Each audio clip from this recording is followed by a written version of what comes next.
So today we're going to make a sourdough croissant loaf, except we are going to mix it up, and instead of regular butter, we are going to be using cinnamon sugar butter. So let's get started, and first you're going to need 1 cup of sourdough starter, 1 cup of water, and you do want that water to be at room temperature. You're just going to give that a light whisk. Add in your 3 cups of bread flour. Once you have your 3 cups of bread flour in, you're just going to sprinkle about 3/4 tablespoon of salt on top of that. So I do get asked a lot what kind of salt you should be using, and it really doesn't matter. You can use sea salt, Himalayan pink salt, Celtic salt, or just plain old salt. So after you've added your salt, you're just going to mix that together, and you're going to add a little bit of water as needed because you don't want your dough to be too dry. So this is the dough after I have it all mixed up. You can tell it is a shaggy dough.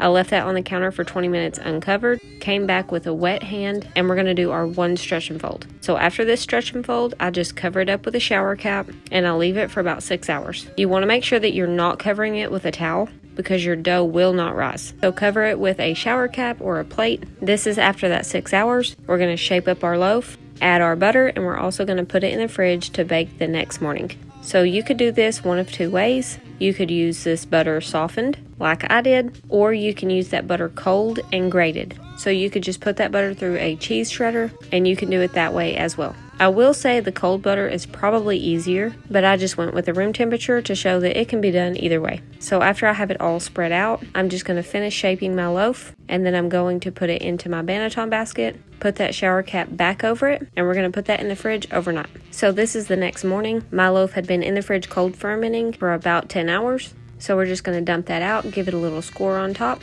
Yes, the score is necessary because your loaf needs somewhere to rise. I will be baking this in a loaf pan. So I use 2 loaf pans. I preheat my oven to 450 degrees, put my loaf in, and put another loaf pan on top. So I bake this for 30 minutes with that top on and about 25 minutes without. So as you can see, that cinnamon butter dispersed evenly over the whole loaf. It looks great. It smells even better. So now we're going to cut into it so y'all can see what it looks like.